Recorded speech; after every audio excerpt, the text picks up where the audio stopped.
Thank you so much for taking the time to talk to me today.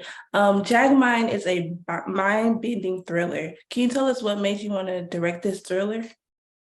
So uh, I had my film, I'm Fine, Thanks for Asking, had won at South by Southwest. And then that got the attention of the executives over at 20th Digital. Mhm. And they asked me to come in and pitch for this feature. Mhm. And so when I read it, there were two things that I really loved about this. One, it was a queer film that it's not a coming out story. It doesn't have some like back trauma to the people, it's just normal. You just drop straight in to these two girls, to these two women who are just trying to date like anybody else. And I loved what Allison did with that. It just made it so natural and human. It didn't make it other. You'll find that like a lot of like LGBTQ plus films and things like that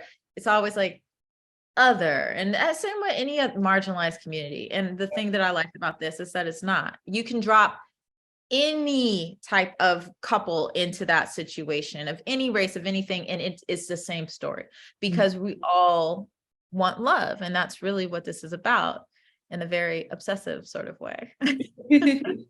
What was the best part of just filming the film? Was the best part of what? Filming the thriller.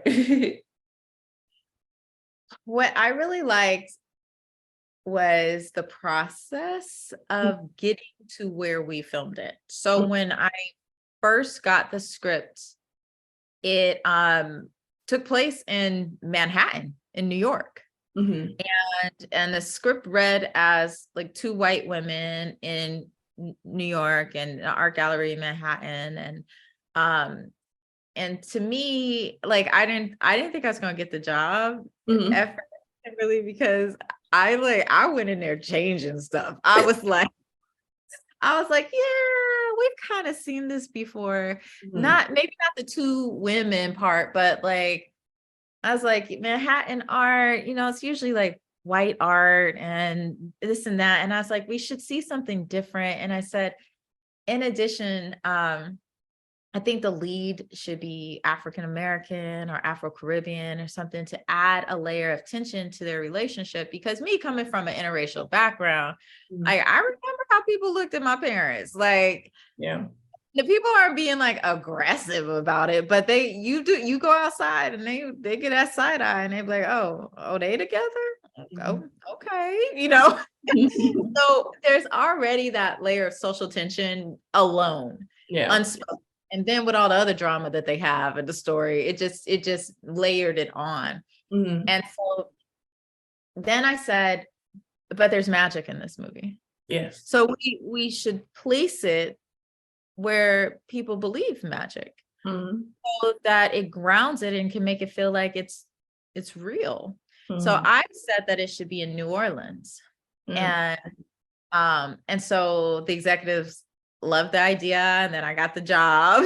And then for logistical reasons, Miami got brought up to film in. And I said, well, okay, if we are in Miami, then we need to shoot in Little Haiti, but we need to be very, very careful about how we depict. If we're going to have any like voodoo in this, it cannot be evil. Because it is a religion to be respected like any other religion. So we can't continue to perpetuate that. So what we're going to have to do is add another character to help ground it. So we added Jimmy Jean-Louis' character, Papa Juste, and then we made Rose's character Haitian, and made the efforts to help warn our protagonists and protect our protagonists and like be the good guys in the movie, right? And then the other element that I loved is that we got to incorporate Haitian Creole and cast authentically Haitian, and cast as well as casting authentically queer, and my hats off to my executives. They were all about that. Like, I didn't have to go in there as like some champion. They already had the list. They're like, well, okay, so let's look, this is what we're working off of. They have to be from the community. And I'm like, I don't have to fight. 20th Digital and Hulu are on it. Those executives are just like where we need to continue to be in this industry. Like they're phenomenal to work with. So repetition seems to be a key theme in the film, with Billy reliving certain moments. How did you work with the actors and the cinematography to capture the sense of deja vu and make these scenes feel distinct each time? Girl, time loop movies are hard. I will tell you that much. Like it doesn't matter how many times you read that script, you will be on set and find something that doesn't make sense. And you will have but we had to work as a team because sometimes I would catch it, sometimes my actors would catch it. Yeah. Sometimes EP would catch it. Like because we would shoot something, we'd be like, wait a second. She can't be here right now because we just shot that she was, and so it is very challenging, but when you have a really good team, you're able to execute these things. And Maisie is such a great actor that like you could easily overact a time loop. You could be, all in your body and feeling, but she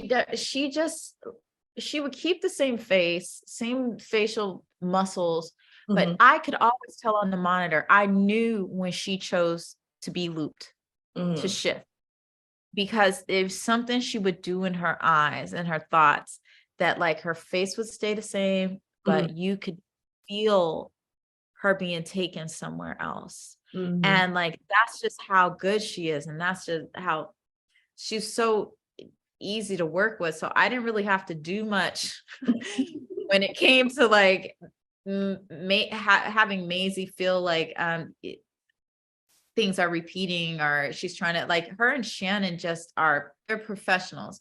I didn't have to give them notes left and right, other than like if we're talking about story beats or things that make sense. But when it came to their characters, those women had it down. Like they made my job easy. Like I got to focus on the fun stuff with the cinematography, and just make sure that the lines were hit and blocking. And that's another thing. Like when we were looping, the script didn't say where.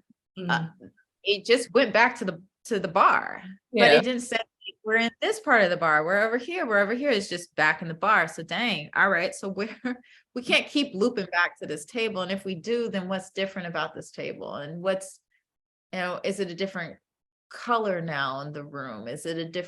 Are we on the other side doing French overs versus classic overs? Are we now, let's put them at the bar instead of right at the table, and let's find so it was once we did all our location scouting, it was also like figuring out the blocking as quickly as we could to try to differentiate the loops a little bit, so that it could help the actor's physicality, but also it can help the viewer to understand what the heck is going on. As a director, what do you hope viewers will take away from Jagged Mind in terms of its theme, emotions, and overall experience you crafted? I hope that people just see this film as a film.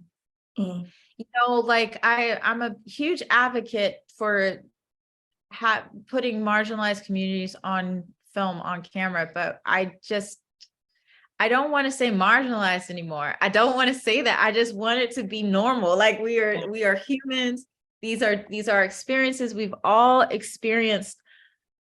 Loving someone to a point where you might be losing parts of yourself just because you're trying to please them because you love them.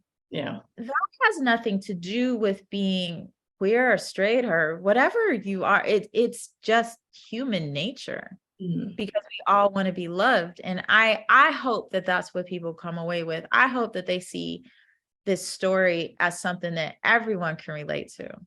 And while it is servicing the bigger picture of what I really care about, having marginalized communities and marginalized stories on the big screen, I also want people to just see it as a story about love.